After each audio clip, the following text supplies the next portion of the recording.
Ako si Kapitan Santiago Inayon sa Barangay Kisong, Katarman, Northern Samar. Ang among pangubayan sa among barangay amo ang kalubian. Tungod sa ang ibang mga tao nakikiumula kay pira-pira la di ang tagyaon sa among kalubian. Ngan sa population naman sa among barangay, total number sa household 189. Ang kalalakinan 449. Ang kababayinan 400. Ngan sa among barangay ang nabuligan sa Porpis 176 families. Ngan ang voting population di sa among barangay 701. Mayunong naman sa mga MP tungod sa to sa nahinabo sa among barangay kaya nahadak ang mga tao tungod sa ang Katarman pag nahatag ang munisipyo sa Katarman pag nahatag sira project nag-aaro sira tax para sa stone nga project.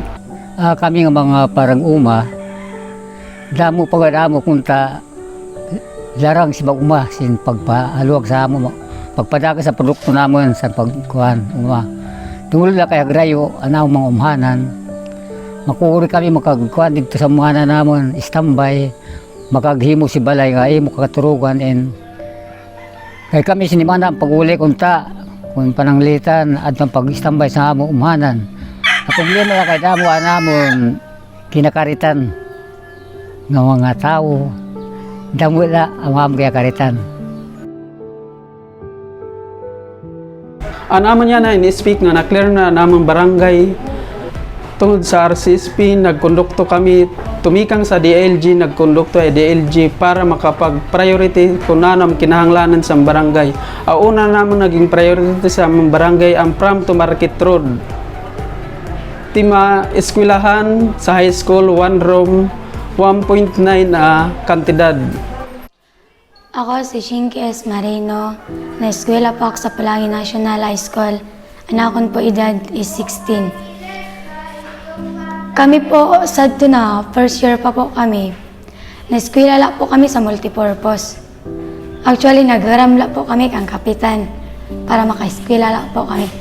Dahil man po, nga po sa stage, basta wala na talaga kuan.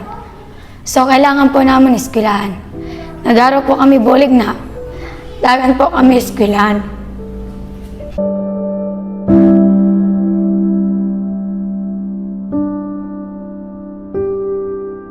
Yan na po, na-eskwela po kami sa gindonate po ni Rosales na building para po sa amin. Nanginanglan pa po kami eskwelahan kay damo po nagtatransfer sa amin nga grade 10 or 11 to 12. Namang problema po sila kay wala ko na sila eskwelahan. Namang problema po kami kay hindi ba po kasi nagkakatuhok na din na ng eskwela. So, kailangan po talaga naman mag-arobolig na tagan kami eskwelahan. Ang pinaka-importante sa among barangay ang tubig. Kaya tungod sa nagkukuri kami, wara-wara ang tubig sa among barangay. Pag yan mga okasyon, kairo sa mga tao, nag-aalog kami sa salog, kundi lang pwede makuha ang tubig. Kaya sa yan na tungod sa bulig sa RCSP, dako good ora-ora nga pinaka-importante nga bulig kaya amon eskwelahan sa elementary, eskwelahan sa high school, dire na kami magproblema sa tubig.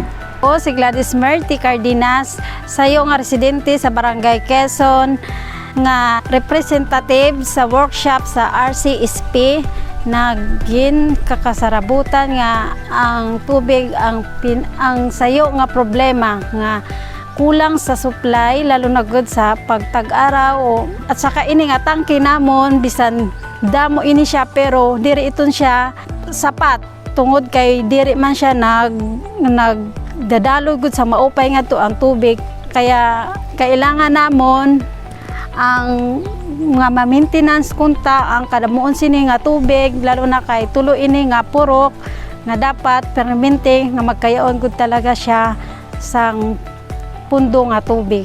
Ang sayo pa nga problema ang amon nga hose nga kailangan upayon siya para ini nga tubig makahatag pa serbisyo sa katawhan nga kailangan ini o payon at limpyuan kay tungod ini barado na ini siya. Amo ini nga diri nga tanan diri nakakagamit sini nga tubig. Pirala ka mga tangke ang nagagamit sini kay kulang talaga ang iya nga supply tungod sa barado nga hose. Timan eskwelahan sa elementary. Kaya ang eskwelahan dako ura-ura nga bulig kay tungod sa among mga kabataan nga diri na magparakadto sa katarmang kay tungod sa kakorya na sa panahon nga maliwan sitong nga kakuri sa panahon waray kami lukaran kay amon lain asan lubi. Saya na barato ra-ura lubi kaya na nagkukuri gid kami kaya sa tungod sa bulig sa RCSP sa eskwelahan nala diri na kami magparakadto sa ibang lugar. Ako po si Jessica El Saleva, grade 4. Ang edad ko 11. Na-eskwela ako sa Quezon Elementary School. Ang eskwelahan namon ay ito, Lida. Tapos, kailangan namon bago na eskwelahan kay damuan, bata na nanghanglan sito na bago kay damo didian. Bata nakarayag pa umiskwela. An assistance para sa farmers 600,000. Ako si Usi Gentilo, taga Barangay Quezon, may asawa, may kabataan. Ako sayo nga parang uma. Pero panano man mo, kinikita sa pag-uma, kulang gamit kami. Kulang mga pataba, kulang mga panggamit sa pag-uma. Sanglit ako, kapilad dyan na sobra sa esinta, pero hinyap ko lang gyapon na pag-uma. Kaya mo man ako nabuyan sa namong pamilya. Ang kamata nakagaram mo pakatang postong lang sa kadito sa ako kinikita sa kada produkto namon. Kaya anak ko produkto, dako anak ko konsumo sa pag-deliver papun sa Katarman. Kami ito man ako pangamuyo sa gobyerno nga punta patagan magsinmopay nga panginabuhi yung mga akong hingya pangabuhi nga makakuan man sa mga pamilya makabulig man sa kabataan. Saya na kay nalimpyo naman na namong barangay, linusan na RCSP nagkondukto si Serbisyo Karaban para maging maupay na mga barangay kay tungod sa bulig nagkadi taga DLG antisda dako sira nga bulig ura-ura kay naghatag sa 5 na nga program concoction, motor cake making, bread making, motorcycle small engine nga siya AIM. Libre allowance nga tanan nga gamit sa TISDA libre kami waray sira inaro nga kabayaran sa amon mga nag-eskwela sa TISDA. Ang DTI naman naghatag sira nagkondukto sira sa amo barangay naghatag sira si nag-eskwela sa cake making sa bread making one seat nga gasol nga sa grocery sa mga tindahan.